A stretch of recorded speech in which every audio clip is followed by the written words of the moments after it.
No, I don't have notes. What is this? So, here's where I started. Here's me thinking about drug development. Now, let me start talking. In about 6 hours from now, I'd stop and you'd go. Is it ever more exciting or is it more daunting? Like, it's essentially what you're doing is you're understanding on a deeper level than most people have the capacity to, like God's math, right? Yeah, and that's what this is. Every one of these dots is a course. Oh my goodness. Pharmacokinetics, pharmacodynamics. Each of these dots is a separate course? Is a separate topic. Is a separate topic. And if you think of each topic as you could have intro, yeah, and then sort of application and then masterclass. Yeah. So multiply that by 3. There's like 350 things I could build here. That's going to take me 4 years. But people that I'm working with, they've been doing their research and everything. They may be way up here, right, and they need to know this. So I'm trying to find out from my members, what do you need next? Yes. And if they say, I need this next, and I say, that means they're going to need that one next. Yes. You go, we got to go back and redo that. Yeah. Because we didn't leave ourselves. And record it correctly and understand the implication as well as you can at the time. Yep. Because again, you don't have the context that you will have. Exactly. Interesting. Guys, this is Kevin Friart. We're in a band together. Yes, we're called The Praise Band. The Praise Band. So Kevin goes to my church. He's been a mentor to me and close friends with my parents growing up. And you are also a scientist. I'm a scientist by training. I worked at Pfizer and did many different things. So I spent 30 years at Pfizer doing actual drug development and coming up with medicines. I don't do that anymore. What I now do is I work with patients and families and nonprofits, particularly in the rare disease space, to help them understand how this all works so that they can have better traction. Yes, and understand what they need to be asking. Understand what they need to be asking when they go talk to, a professor somewhere, or they go talk to a company that's working on a drug for their kids. Now, when I say rare diseases legally, it's when there's less than 200,000 people in the U.S. Okay, that's the threshold. That's a rare disease. The families I'm working with, the numbers are way lower than that. Interesting. I do a podcast with a young man whose son is one of 10 in the world. Wow. And I've been working with a Bar Syndrome Foundation.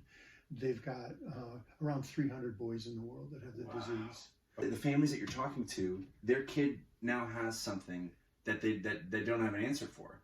Right. Are you helping them? They're being thrust into a new world. Being a new world, which is, what do you mean there's no cure? There's no treatment. Yeah. Oh, you're going to have to find that. Well, how do you do that?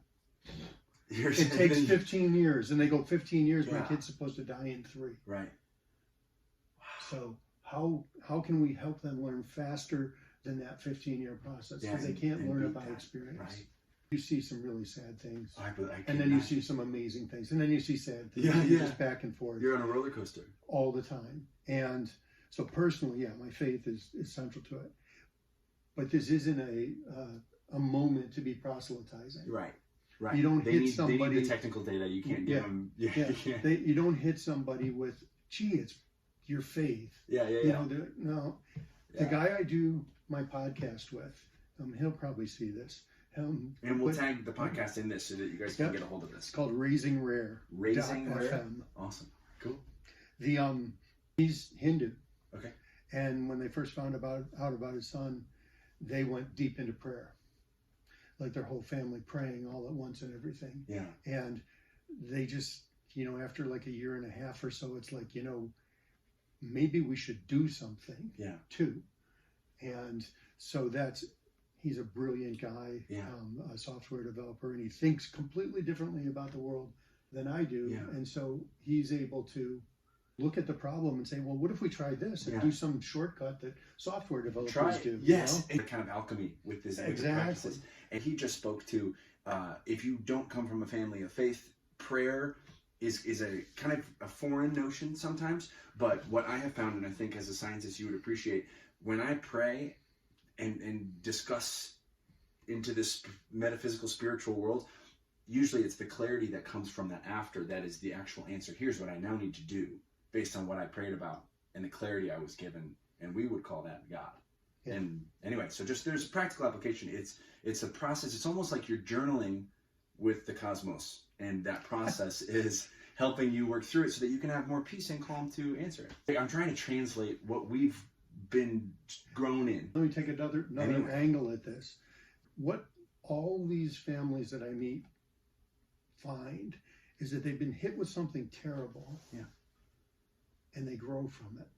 Yeah. Ooh, they see the world differently. They see bigger things going on than just their child. They've kind of been cracked out of their comfort zone, and now they have room to grow. They've been cracked out of their comfort zone, and I'll go to conferences where these people gather, and you'll talk to somebody, and they'll be like, bing, bing, bing, bing. It's like, wow, where'd you get your PhD? It's like, no, I'm a car mechanic, and my son has, this neurofibromatosis. Because they care enough to find out. Because they care enough, they're interested, they're motivated, there's a purpose. Yeah.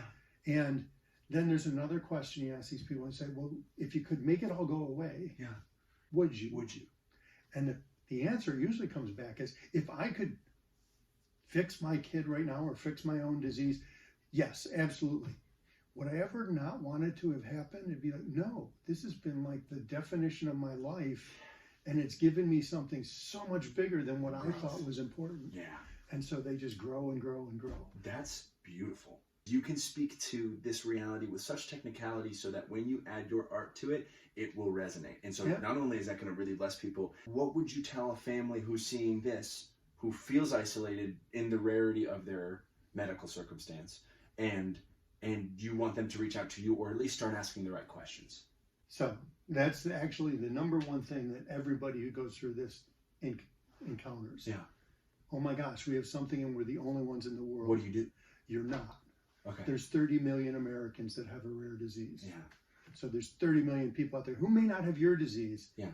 But they're going through what you're going through. They're going through exactly what you're going through. Yes. I just listened to a podcast around the grief cycle and kind of the 5 stages of grief and how that's become a little cartoonish. Sure. It's not really how people grieve, but it's a way to think about it. Yeah, it's a structure. These people need to grieve the future they had envisioned. They need to grieve what's going on now, like I'm losing an ability. Yeah. Need to pre-grieve a possible death, and then they need to grieve that death. And you think about, gee, these people have to do that. That's a grief cycle. So, yeah, the first thing is I'm isolated. No one's ever encountered this before, and you're not alone. You're not alone. Yeah. There's millions of people going through it, and so they can help you. So thank you. A tactical way to get in touch with me is just go to SalemOaks.com. Salem Oaks is one word. Okay. .com. I'll write it on the screen. And we'll keep talking. And I'm going to come back and keep talking to you about this because we have so much to talk about. Kevin, thank you so much for your time. Thank you. Beautiful.